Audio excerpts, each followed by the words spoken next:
13h au Bénin, voici le sommaire. Le duo candidat Wadaï Talata a officiellement reçu son récépissé provisoire d'enregistrement à la Sénat. C'est suite au dépôt de leur dossier à l'institution chargée d'organiser les élections au Bénin. C'était sous l'œil vigilant des barons des 4 formations politiques de la majorité présidentielle. Et pendant ce temps, le parti de l'opposition, les démocrates, a pu finaliser au petit matin de ce mardi le processus de désignation de son duo candidat pour l'élection présidentielle du 12 avril 2026. C'est l'avocat Renoir Godjo qui est désigné candidat principal des démocrates, Jude Lodjou et son colistier. Ensuite, les meilleurs élèves au brevet d'études au premier cycle du BEPC au collège d'enseignement général Les Pylônes d'Agla à Cotonou ont été gratifiés chacun d'un kit connexion parrainé par le ministre d'État Abdoulaye Biotchané. Le don est l'œuvre du conseiller municipal Émile Rondeladi et qui s'inscrit dans le cadre d'un projet de distribution de 82 ordinateurs et pocket Wi-Fi aux plus brillants apprenants de la 16e circonscription électorale. Et pour finir, éliminatoire de la Coupe du Monde 2026, le Bénin affronte le Nigeria. C'est la 4e fois en 2 ans qu'une telle affiche refait surface. Un grand classique à jouer entre les deux pays. Ça va être cet après-midi au Godswill Akpabio Stadium Douyo. Le dossier sport de ce journal s'accenture sur cette dernière ligne droite vers un exploit historique de Steve Mounier et ses coéquipiers. Voilà pour vous le sommaire de cette édition. À nouveau bonjour et bienvenue. Si vous nous rejoignez au collège d'enseignement général Les Pylônes d'Agla à Cotonou, l'excellence a été promue ce lundi. Les meilleurs élèves de l'établissement au brevet d'études du premier cycle BEPC ont été gratifiés chacun d'un kit de connexion avec ordinateur portatif parrainé par le ministre d'État Abdoulaye Biotchané. Le don est l'œuvre du conseiller municipal Émile Rondeladi et qui s'inscrit dans le cadre d'un projet de distribution de 82 ordinateurs et pocket Wi-Fi aux plus brillants apprenants de la 16e circonscription électorale. Voici les images. Chaque jour à la tâche pour la prospérité. Retardé de quelques minutes par la cérémonie des couleurs, le don se compose d'un ordinateur portatif de type MacBook et d'un pocket Wi-Fi, livré avec une connexion illimitée de 6 mois. Les bénéficiaires sont les 6 premiers du CEG Les Pylônes au BEPC 2025 avec un trio de tête affichant des moyennes de 18,95, 17,20 et 16,35. Nous sommes reconnaissants pour cette générosité et nous promettons d'en faire bon usage. Nous sommes fiers d'avoir travaillé dur pour arriver à ce niveau. C'est le résultat des efforts conjugués de nos parents et de nos enseignants. Parents d'élèves et autorités administratives expriment également leur gratitude aux donateurs, tout en soulignant l'importance de l'acte posé. Ce qu'ils ont donné aux enfants est très important. C'est le lieu de remercier tous les donateurs. À travers ce geste, nous pensons que les apprenants seront davantage motivés, s'accrocheront à leur travail, les devoirs quotidiens. L'objectif de ce geste, accompli par le conseil municipal Émile Rondeladi, sous l'égide du ministre d'État Abdoulaye Biotchané, est de faire des meilleurs lauréats au BEPC 2025 des apprenants connectés. Je souhaite que ces outils vous aident à poursuivre vos études, à explorer de nouveaux horizons et à faire des recherches positives dans le cadre strict de vos études. Je voudrais dire félicitations à ces enfants qui se sont battus pour supplanter tous les autres qui ont pu compétir. Cerise sur le gâteau, la directrice de l'établissement est également dotée d'un ordinateur portatif et d'un pocket Wi-Fi. En ce qui concerne les enseignants, ils pourront désormais se connecter gratuitement à Internet grâce à l'installation d'une fibre optique et une connexion illimitée d'une durée de 12 mois.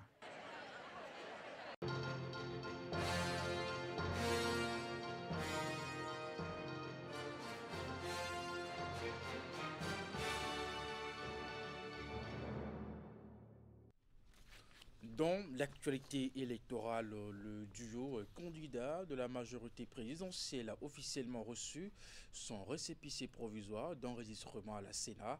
C'est suite au dépôt de le dossier à l'institution chargée d'organiser les élections au Bénin.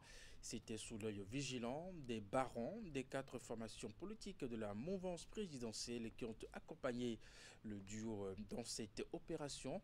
Une opération qui a aussi enregistré la présence d'une foule immense à l'entrée de la Sénat.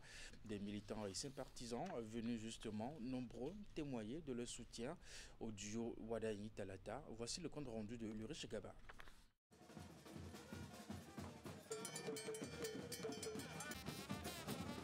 Une déclaration de candidature à l'allure d'une campagne électorale. C'est du moins l'ambiance qui a prévalu ce lundi 13 octobre 2025 au siège de la Commission électorale nationale autonome. Escorté par des motards et accueilli en triomphe par une impressionnante foule réunie à l'entrée du siège de la Sénat, le duo Romuald Wadani, Mariam Talata reçoit les civilités des responsables de l'institution chargée d'organiser les élections. Les 2 candidats sont ensuite conduits vers la salle d'enrôlement pour les formalités requises pour la circonstance.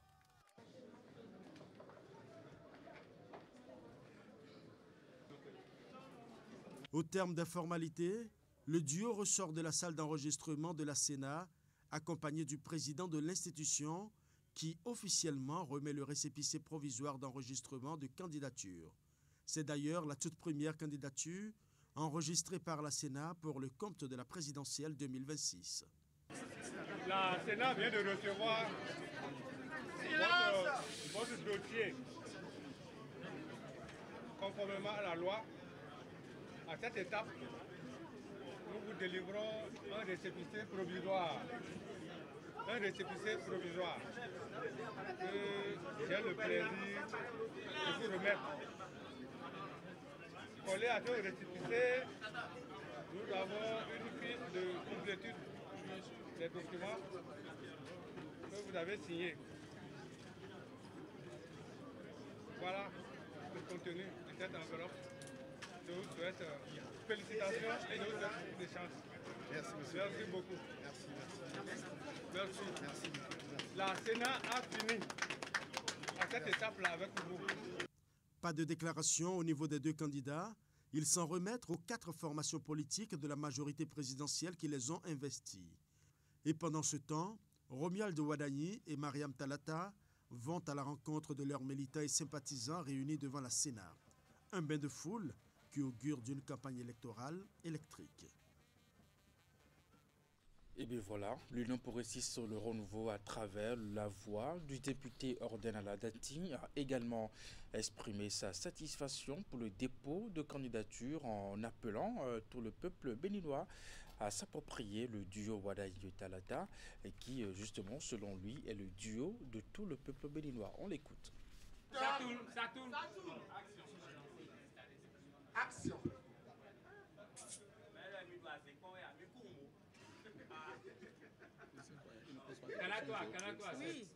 Merci beaucoup, chers amis. Vous venez de suivre le dépôt de la déclaration de candidature du duo Wadayi Talata, notre candidat. Plus personne ne peut s'approprier ce candidat-là. Les partis de la mouvance présidentielle non identifiés l'ont désigné. Il est devenu le candidat de tout le Bénin, de tout le peuple. Vous avez vu l'effervescence qu'il y a eu à la Sénat jusqu'à l'hôtel au Carrefour là-bas. Ça a vu la preuve que c'est le candidat de tout le Bénin. C'est l'issue d'un processus méticuleux. Le candidat, le duo, ils ont pris leur temps, ils se sont levés très tôt, le dossier a été très bien préparé et vous venez de voir que la phase de la complétude a été passée avec succès. Le duo a reçu son récépissé provisoire. Nous avons l'assurance que le récépissé définitif sera obtenu. Alors, donc, je vous remercie et je remercie la mobilisation de la presse. Ça ne vient que de commencer. Quand on se lève très tôt, c'est comme ça que les choses se passent. Nous avons la conviction que notre dossier est très bien monté et vous connaissez le candidat. Et puis au thème des formalités, les 4 formations politiques de la mouvance qui ont investi le duo candidat ont à tour de rôle délivré le message de soutien et d'accompagnement pour le compte du bloc républicain. C'est le vice-président chargé de la communication du parti, Romaric Goualé, qui s'est prononcé au nom du parti. Par ce acte, nous réaffirmons notre attachement aux institutions de la République, et ceci dans la consolidation de l'état de droit. Notre démarche de ce soir s'inscrit dans le respect des règles qui encadrent notre processus électoral et dans la volonté de contribuer par une offre responsable et cohérente à la poursuite du développement économique et social de notre cher et beau pays. Nous plaçons cette candidature sous le signe de la continuité dans la stabilité du progrès partagé et du renforcement de la cohésion nationale. Le parti Mouel Bénin s'est aussi prononcé après le dépôt de candidature du duo Wadayi Talata, un message porté par Marie-Noël Paraïso, l'une des vice-présidentes du parti. On l'écoute. Notre duo candidat, accompagné de la ferveur du peuple béninois, vient de déposer son dossier à la Sénat. Le dossier a été validé à la grande satisfaction des membres de la Sénat, lui concédant ainsi le récépissé provisoire. Dans quelques jours, donc, il n'y aura pas de raison que le récépissé définitif leur soit rendu. C'est un premier pas vers la victoire du peuple béninois. Et ces prémices vers la victoire méritent d'être célébrées. Nous donnons rendez-vous donc à tout le peuple béninois au soir du 12 avril 2026 pour que l'apothéose puisse être célébrée. Du parti Renaissance nationale, justement, c'est Dr Awali Mohamed Akintola qui a porté la voix. Il exhorte tout le peuple béninois à rester serein, bien entendu, pour qu'ensemble l'œuvre entamée s'achève sur des notes de gaieté. On l'écoute aussi. Il me plaît de rappeler brièvement les grandes séquences de ce travail qui comporte les étapes suivantes. La présence du parti Renaissance nationale aux côtés du duo candidat Wadayi Talata, aujourd'hui dans les locaux de la Sénat pour le dépôt officiel de la candidature, dénote de la promesse faite par la présidente Claudine Afiavi-Prudencio lors de l'investiture du duo candidat à Parakou. Je cite en substance, nous allons accompagner le candidat dans le processus du début jusqu'à la fin. Nous allons être à ses côtés, nous serons l'énergie à travers laquelle il va accomplir la mission qui est la sienne. Nous allons sillonner villages et hameaux afin de porter la bonne nouvelle. Aujourd'hui, nous sommes là et le périple a commencé et nous le réitérons ainsi qu'au peuple béninois notre engagement d'être à ses côtés de jour comme de nuit pour que l'idéal auquel nous aspirons et que nous avons promis au peuple béninois, à nos militantes et à nos militants, puisse être accompli. Et le périple ne vient que de commencer. Je vous remercie. À l'issue d'une longue journée, le parti de l'opposition, les démocrates, a pu finaliser au petit matin de ce mardi le processus de désignation de son duo candidat pour l'élection présidentielle du 12 avril 2026. C'est l'avocat Renoir Bodjo qui a été désigné candidat principal des démocrates et Jude Lodjou est son colistier. Plusieurs étapes ont abouti à cette désignation. Je vous invite à suivre les propos du président de la commission de candidature du Parti Les Démocrates, Dr Christophe Moncia. Il est au micro de Teddy Goudalo, Jocelyn Barriga. il me plaît de rappeler brièvement les grandes séquences de ce travail qui comporte les étapes suivantes. Le lancement de l'avis d'appel à candidature, le recueil et l'enregistrement des dossiers, l'analyse des pièces constitutives des dossiers en termes de qualité et de complétude, l'analyse des critères de désignation des candidats préalablement retenus par la coordination nationale, l'audition de tous les candidats. Nous avons passé au peigne fin les dossiers à travers toutes ces étapes. Nous sommes parvenus à faire le classement de tous les candidats. Il importe donc de rappeler que la commission a reçu et étudié 34 dossiers au total. Après avoir soumis les résultats de nos travaux au Conseil national qui s'est tenu depuis hier, les résultats auxquels nous sommes parvenus sont: candidat président du Parti Les Démocrates pour l'élection présidentielle de 2026, Maître Agbojo Renaud. Vice-président, candidat du parti LD pour l'élection présidentielle de 2026, Monsieur Lodjou Bonaventure Jude. La prochaine étape, c'est le dépôt dans les prochaines heures de la candidature donc, du parti à l'élection présidentielle de 2026. Cette candidature qui sera déposée à la Sénat.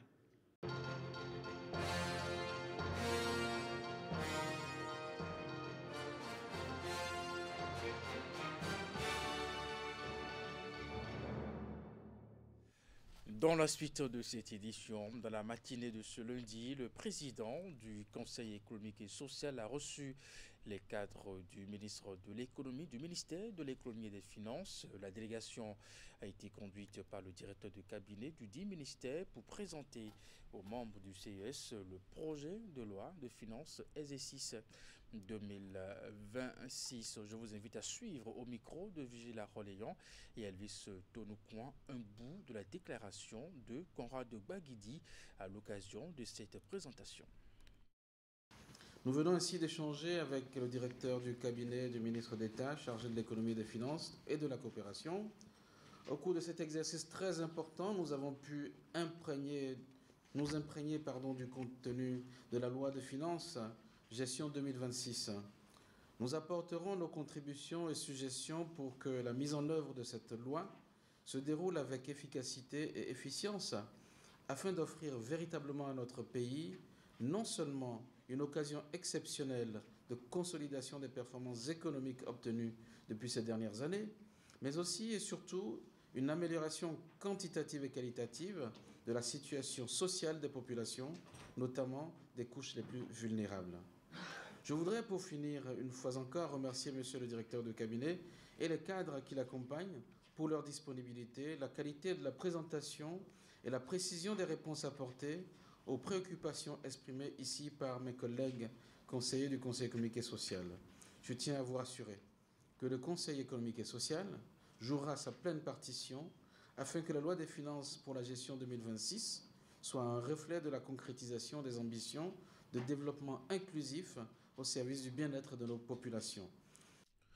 Et toujours au CES, le président du Conseil central de l'économie belge a participé après son audience à une séance d'activité avec les conseillers du Conseil économique et social. Au cours de la séance, justement, il a présenté une communication sur le modèle belge en ce qui concerne le fonctionnement du Conseil central de l'économie belge. Les débats ont culminé sur la gestion des systèmes de pension. Vigile Arolion. Le Conseil central de l'économie belge est l'équivalent du Conseil économique et social au Bénin. Il est dirigé par le professeur Benoît Beyonnet et joue un rôle fondamental dans le développement économique de la Belgique de par sa contribution à l'éclairage des politiques publiques en matière d'économie au plan national. En Belgique, nous avons un système basé sur 3 piliers, qui est le système par répartition, comme vous connaissez également au Bénin, mais qui est complété par un système par capitalisation, financé par les employeurs. Et il existe un 3e pilier, ce qu'on appelle l'épargne-pension, où chaque citoyen peut épargner avec un avantage fiscal, c'est-à-dire que l'État lui accorde une réduction d'impôt sur le montant qu'il aura épargné. Et donc nous avons réussi à construire un modèle à 3 piliers qui se complètent et qui permet évidemment de compenser le premier pilier qui est parfois donc le système par répartition qui est insuffisant. De nos jours, tous les pays du monde sont en proie au financement du système des pensions. Mais l'Europe beaucoup plus que l'Afrique, puisque selon l'orateur, les systèmes ont été inventés à une époque où les États n'étaient pas forcément confrontés au vieillissement de la population. Mais aujourd'hui, j'ai découvert qu'il y avait aussi un problème de financement, évidemment, au Bénin. Donc nous avons échangé sur les modèles belges et béninois. Mais au niveau du Conseil économique et social de Belgique, nous travaillons également énormément avec les partenaires sociaux sur les grands objectifs d'une réforme pour qu'elle soit évidemment plus juste et qu'elle soit finançable, évidemment, non seulement pour les pensionnés d'aujourd'hui, mais aussi pour les pensionnés de demain, et d'assurer un modèle qui soit gérable pour nos enfants. Puisque le débat est désormais lancé au Bénin, l'hôte du président du Conseil économique et social entrevoit la possibilité d'associer un système par capitalisation à un système par répartition qui garantit à chacun le droit à une pension minimum financée par l'État indépendamment de la carrière de l'intéressé. L'intérêt de cette séance d'activité pour Conrad Baguidi, s'inspirer du modèle belge pour améliorer ce qui se fait en République du Bénin. On parle sport à présent. La 10e journée des éliminatoires de la Coupe du Monde 2026 se poursuit ce mardi avec plusieurs rencontres à suivre, dont celui du Bénin qui affronte le Nigeria. Il s'agit de d'une finale déterminante qui va déterminer aussi celui qui va sortir du groupe C et aller représenter le continent au prochain mondial entre le Bénin et l'Afrique du Sud. Et le Nigeria, Nigeria-Bénin justement, c'est la 4e fois en 2 ans qu'une telle affiche refait surface. Un grand classique à jouer entre les deux pays et ce sera cet après-midi, bien entendu au Godswill Akpabio Stadium d'Uyo. Le dossier sport de ce journal s'accenture sur cette dernière ligne droite vers un exploit historique de Steve Mounier et ses coéquipiers.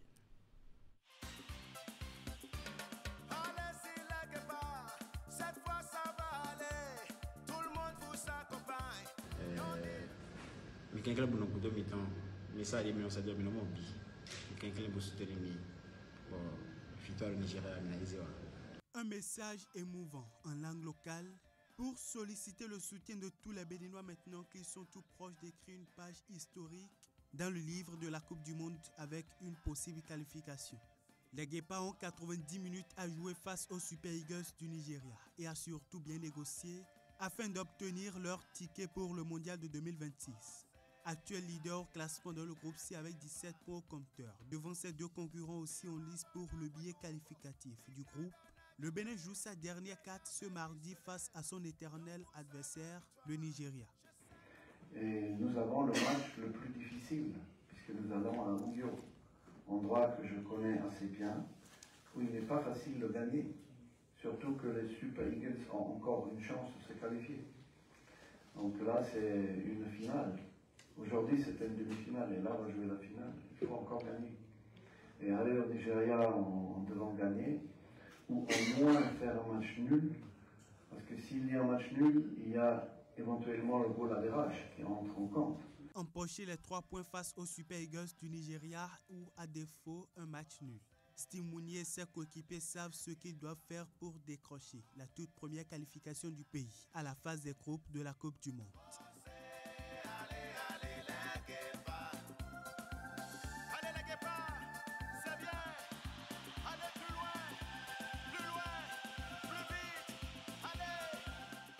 Dans le Godswill Akpabio Stadium de Ouyour, face à un adversaire qui dispose d'un bon nombre d'actes offensifs, les Guépards ont leur méthode. Mais ce qui devra primer surtout reste la collectivité.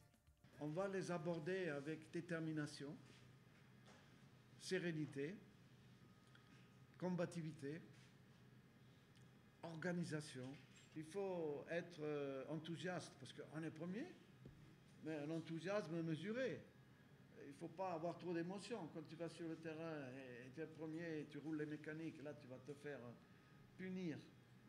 Non, on va y aller en toute modestie, se baser sur ce qu'on a fait les 2 derniers matchs. Un duel entre 2 voisins de l'Afrique de l'Ouest qui s'affrontent pour la 4e fois seulement en 2 ans. Sur les 3 dernières confrontations, les 2 équipes comptent chacune une victoire et un match nul. Une finale entre 2 rivaux, mais du côté du Bénin, Yohan Roche et Cécile d'Almeida, 2 pièces maîtresses, sont forfaits, faute de cumul de cartons jaunes, tout comme Ademola Louk monte dans le rang des Super Eagles. 90 minutes pour écrire l'histoire et entrer à jamais dans celle du football béninois. Tous les regards sont rivés sur Guénot Tror et ses hommes. Steve Mounier et ses coéquipiers entreront sur le terrain ce mardi avec la responsabilité de rendre fière toute une nation restée longtemps sans grand espoir de sa sélection nationale.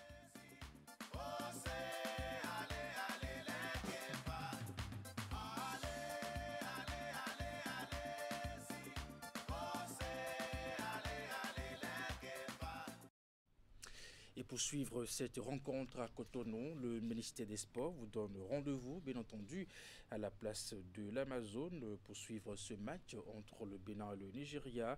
Écran géant, ambiance patriotique, stand, vente de maillots seront au rendez-vous. Cotonou a accueilli du 8 au 12 octobre 2025 le tournoi international dénommé Trophée des Académies. Il s'agit d'une compétition de football dédiée aux jeunes talents du continent. Cette initiative portée par Canal+ International en collaboration avec la Ligue 1 McDonald's. Elle a réuni cette année 4 académies de jeunes du continent et 2 clubs de la France. Après environ une semaine de compétition, la finale s'est déroulée ce week-end sur les installations du stade général Mathieu Kérékou de Cotonou. Voici les précisions.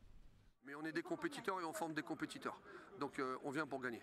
L'objectif était clair avant cette 2e édition du Trophée des Académies pour les jeunes du centre de formation du Toulouse FC.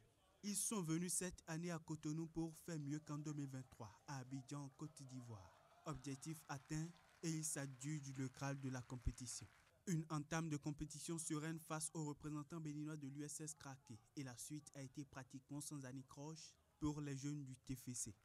En finale face à leurs homologues de Dauphine du Cameroun, ils déroulent en maîtrise totale grâce à une solidité défensive assise et un gardien de but qui est resté vigilant devant sa cage.